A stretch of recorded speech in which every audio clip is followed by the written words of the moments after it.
Hola a todos y bienvenidos de nuevo a esta sección de la noticia, donde, como sabéis, nos hacemos eco de diferentes cuestiones que aparecen en los medios de comunicación y las ponemos en relación con diferentes temas del programa para poder ver así esta aplicación práctica de la teoría que estudiamos. Bien, el día de hoy la noticia que vamos a analizar es la que podéis ver aquí, y es que el Tribunal Supremo ha inadmitido una querella presentada por la Asociación de Abogados Cristianos contra el ministro del Interior, contra Fernando Grande Marlaska, en relación con la suspensión de determinados actos de culto religioso que se llevaron a cabo por parte de las fuerzas y cuerpos de seguridad del Estado durante el confinamiento, es decir, en el estado de alarma en los meses de marzo y abril. En cuanto a los hechos, como podemos ver, se basan en esta inadmisión de la querella que se señalaba que se habían cometido por parte del ministro del Interior determinados delitos, como eran el delito de prevaricación y de prohibición de culto e interrupción del mismo. La Sala de lo Penal ha indicado que no se aportan indicios que avalen que se hayan producido realmente estos delitos por parte del ministro y, por tanto, ha inadmitido dicha querella. ¿Qué cuestiones vamos a analizar el día de hoy? Pues, en primer lugar, veremos por qué ha conocido el Tribunal Supremo de esta cuestión. En segundo lugar, por qué se ha utilizado esta figura de la querella. Y, por último, haremos referencia a los delitos que se alegan en la misma. Primera cuestión, ¿por qué conoce el Tribunal Supremo? Bien, para responder a esta pregunta tenemos que acudir a la Ley Orgánica del Poder Judicial, que es la ley que nos va a decir, como sabemos, qué órgano conoce de qué asuntos. Así, en el artículo 57, apartado primero, en el inciso segundo, nos dice que esta Sala de lo Penal del Tribunal Supremo conoce de la instrucción y del enjuiciamiento de las causas contra determinadas personas, entre las que se encuentran, lo veis aquí destacado, los miembros del Gobierno. Estamos hablando de un ministro y, por tanto, miembro del Gobierno. Así pues, directamente este artículo nos recoge la competencia de la Sala de lo Penal para conocer, como os digo, de estas causas contra miembros del Gobierno, instrucción y enjuiciamiento, es decir, instruye la causa, juzga la misma y dicta en su caso un fallo. Vamos con la segunda cuestión. Querella. ¿Por qué hemos utilizado la figura de la querella y no la denuncia? Este cuadro tiene una serie de diferencias entre ambas figuras que realmente suelen ser objeto de muchas dudas. Vamos a ver, ¿para qué delitos puede utilizarse una denuncia o una querella? En ambos casos puede utilizarse tanto para delitos públicos como para delitos privados. Eso sí, en el caso de la denuncia, y estando ante un delito privado, únicamente podrán utilizarla aquellas personas, aquellos sujetos expresamente determinados por la ley.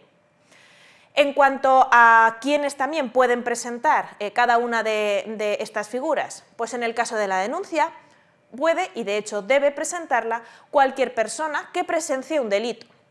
Ahora bien, recordemos que hay determinadas personas, determinados sujetos, que no tienen esta obligación, como son los impúberes o aquellas personas que por cualquier circunstancia no estén en pleno uso de la razón, y también personas que tengan con aquel sujeto que aparentemente haya cometido el delito algún tipo de relación, como son pues, el ser cónyuge de esta persona o ascendientes, descendientes o parientes colaterales, eso sí, hasta el segundo grado.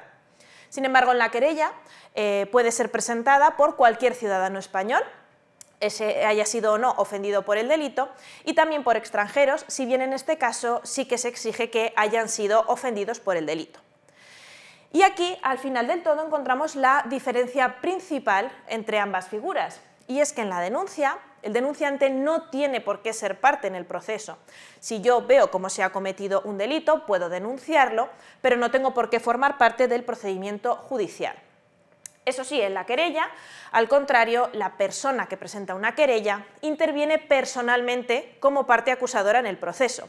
Y esto es precisamente lo que buscaba la Asociación de Abogados Cristianos al presentar esta querella contra el ministro, formarse como parte en este proceso. Bien, vamos con la última de las cuestiones que analizaremos el día de hoy, que son los delitos que se alegan en esta querella.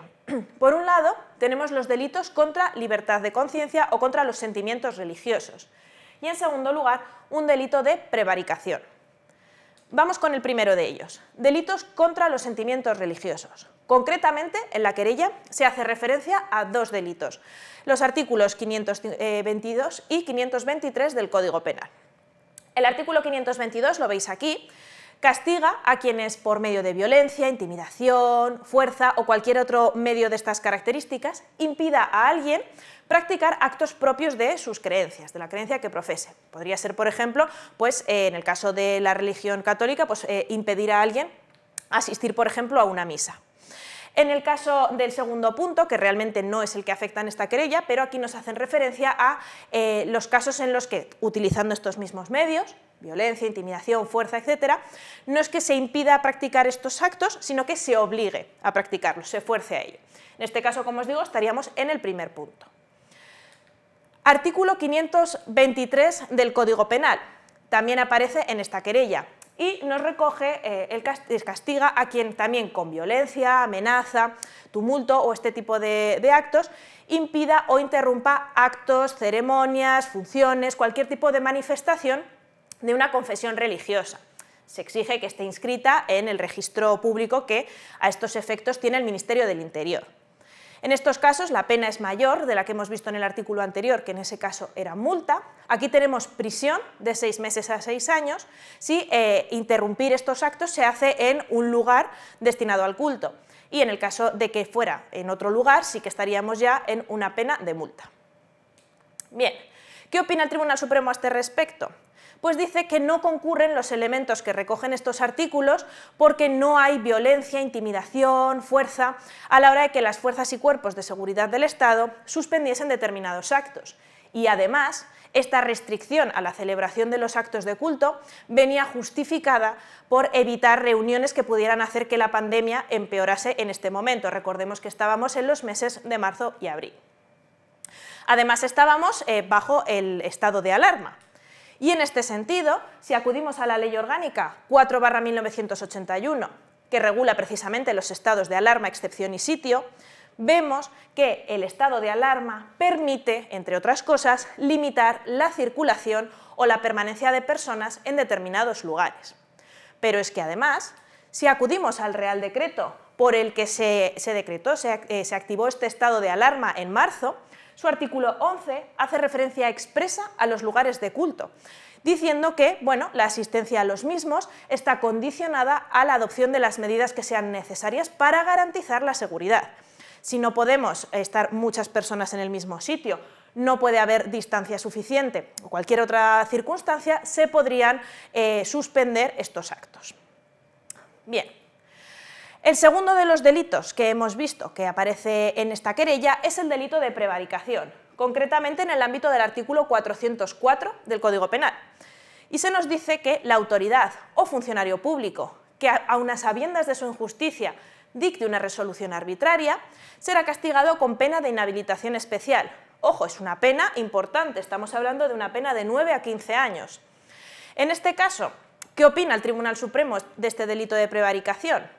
Pues considera que para que se dé tiene que existir, evidentemente, como hemos visto, una resolución arbitraria y realmente lo que nos está diciendo la querella es que se interrumpieron actividades de culto, pero no se cita una resolución concreta. Por tanto, se entiende que no existe tal resolución que haya sido dictada a sabiendas de su ilegalidad o de su injusticia.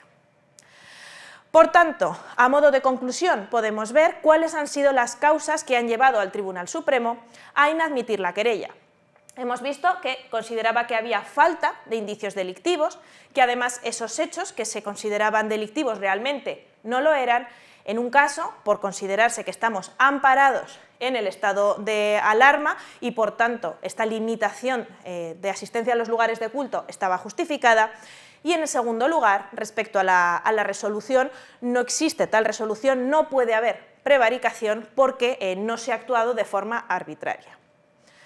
Bien, hasta aquí la noticia, el análisis de la noticia del día de hoy. Espero de verdad que os haya sido útil este repaso de materias propias de Derecho Constitucional, Procesal Penal y, por supuesto, de Derecho Penal. Muchísimas gracias a todos y hasta la próxima.